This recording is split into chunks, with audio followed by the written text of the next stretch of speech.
दोस्तों, आज के समय में जो देश में सबसे बड़ी समस्या है वह यह है कि कोई जिहादी जिहाद करके निकल जाता है और उसे कोई सज़ा नहीं होती है।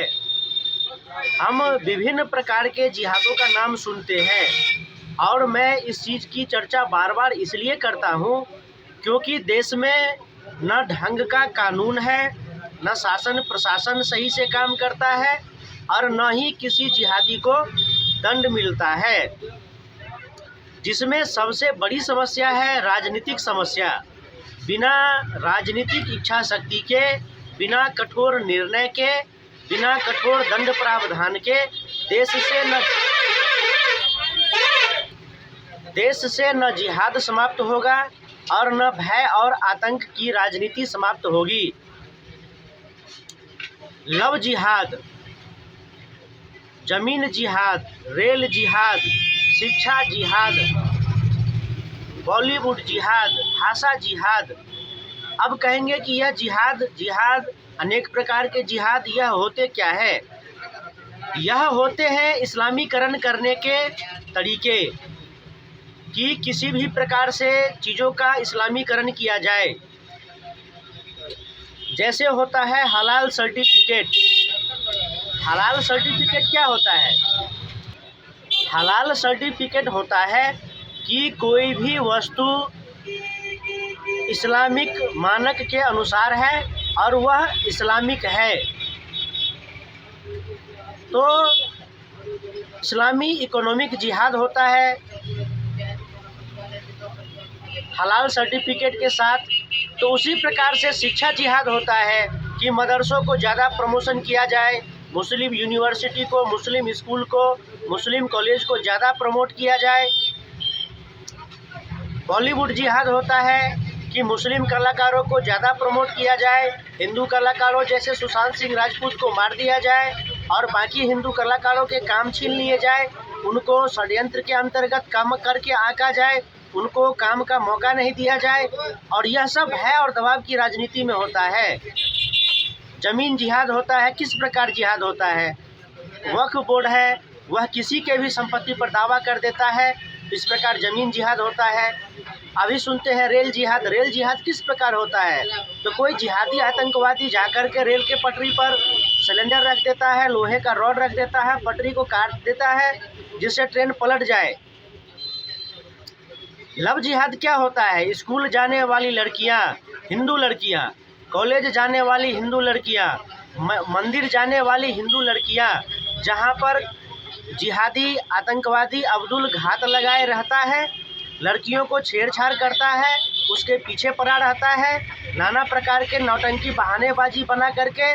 बल्कि इसमें नजरीना नाजनीना सबका इसमें हाथ होता है। सब मिल करके हिंदू लड़कियों को प्रेम जाल में फंसाते हैं, फिर उससे निकाह करने का दबाव बनाते हैं और धर्मांतरण नहीं करने पर नाना प्रकार के अत्याचार करते हैं।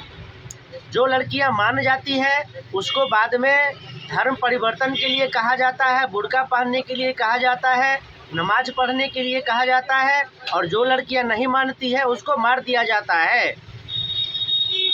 तो हम तो नाना प्रकार के जिहाद देख रहे हैं देश में, नाना प्रकार की समस्याएं देख रहे हैं देश में, लेकिन इसका समाधान नहीं हो पाता है। इसका समाधान क्यों नहीं हो पाता है? तो राजनीतिक इच्छा शक्ति की कमी और कठोर कानून का नहीं होना।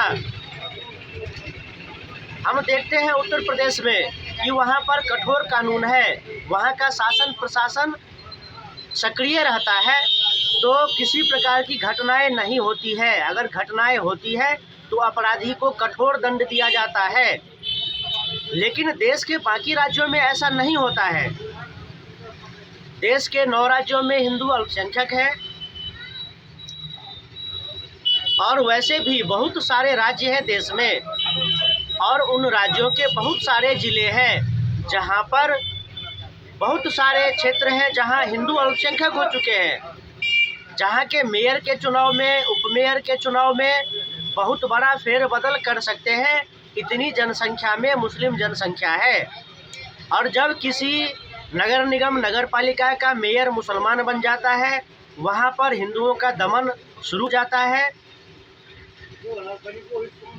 जिहादियों का आतंक शुरू हो जाता है और फिर भय और दबाव की राजनीति होती है, भय और दबाव का माहौल बनता है और फिर वहाँ अनेक प्रकार के जिहाद शुरू होते हैं। और भय दबाव के माहौल में एक सामान्य हिंदू आवाज़ नहीं उठा पाता है, वह थाना कोर्ट कचहरी तक नहीं जा पाता है, क्योंकि जिहादी आतंकवादियों का जो दबाव है वो तो है ही, और तुष्टीकरण वोट बैंक करने वाले नेताओं का, राजनीतिक दलों का भी दबाव होता है। तो इसमें दो चीज़ें तो सबसे बहुत अधिक ज़रूरी है कि प्रत्येक हिंदू जनमानस अपना समूह संगठन बना करके रहे। एक हिंदू को समस्या होती है तो प्रत्येक हिंदू उसके साथ में आए। दूसरा है कि शासन प्रशासन सक्रिय होकर के हिंदू हित की बात करे, धर्म हित की बात करे, कठोर कानून का प्रावधान करे। बहन बेटियों की इज्जत में राजनीतिक स्वार्थ सिद्धि नहीं होनी चाहिए। जहां धर्म की हानि होती है, जहां राष्ट्र की हानि होती है, वहां राजनीतिक स्वार्थ सिद्धि की बातें नहीं होनी चाहिए। लेकिन इन राजनेताओं को कौन समझाएगा, दोगले हिंदुओं को कौन समझाएगा कि नाना प्रकार की समस्याएं हैं देश में। जिनके पास समस्या है, जिनके पास व्यथा है, वह क्या करेंगे, वह मजबूर हो जाते हैं। लाखों की संख्या में घटनाएं होती है जो समाचार पत्रों में आ जाते हैं, वहाँ तो कार्रवाई होती है और वहाँ भी ठीक ढंग से कार्रवाई नहीं होती है। लेकिन जो घटनाएं न्यूज़ चैनल में नहीं आता है, ऐसे लाखों घटनाओं को दबा दिया जाता है समाज में, लोग उसको सहन करते हैं, बर्दाश्त करते हैं। फिर क्या फ़ायदा प्रशासनिक व्यवस्था का, क्या फ़ायदा न्यायालय का, क्या फ़ायदा राजनीतिक व्यवस्था का, जब नेता अपने स्वार्थ सिद्धि में लगे हैं और प्रशासन अपने रूटीन वर्क में लगा है। फिर देखते हैं कि कहीं कुछ हो नहीं पाता है और समस्याएं वैसी की वैसी ही बनी रहती है। आज आवश्यकता है पूरे देश में कि उत्तर प्रदेश में जो शासन प्रशासन कार्य कर रहा है वह पूरे देश में लागू हो। उत्तर प्रदेश में लव जिहाद के खिलाफ भी कानून बना है और वहाँ पर देखते हैं कि किस प्रकार से अपराधियों को दंडित किया जाता है। सरकार को भी, राज्य सरकार हो, केंद्र सरकार हो, सबको इस समस्या पर ध्यान देना होगा। नहीं तो क्या होता है, बड़े बड़े दंगे होते हैं और उस दंगे में जो लड़ने में माहिर होते हैं, मारकाट में माहिर होते हैं, वह मारकाट करके निकल जाते हैं। बाद में आरोप प्रत्यारोप होता है। जो मुस्लिम पक्ष का होता है वह मुस्लिम की तरफ से आवाज़ उठाता है, जो हिंदू पक्ष का होता है हिंदू के तरफ से आवाज़ उठाता है। और बहुत सारे हिंदू ही, बहुत सारे राजनीतिक दल ही उल्टा हिंदुओं को दोषी ठहराने लगते हैं। हम देखते हैं कि कांग्रेस के बहुत सारे नेता जो आतंकी संगठनों के साथ खड़े होते हैं, आतंकी देश घोषित किए जाने वाले देशों के साथ खड़े रहते हैं। तो बहुत सारे राजनीतिक दल भी देश की समस्या है, बहुत सारे नेता भी देश की समस्या है। और हम मैं तो बार बार इस चीज़ को उठाता रहूँगा और रोज़ मैं इस चीज़ को उठाऊँगा। बस आप लोग फॉलो कीजिए, कमेंट कीजिए, शेयर कीजिए, यूट्यूब चैनल को सब्सक्राइब कीजिए, चंदन कुमार झा @जय हो हिंदू नेशन। फिर मिलेंगे अगले वीडियो में।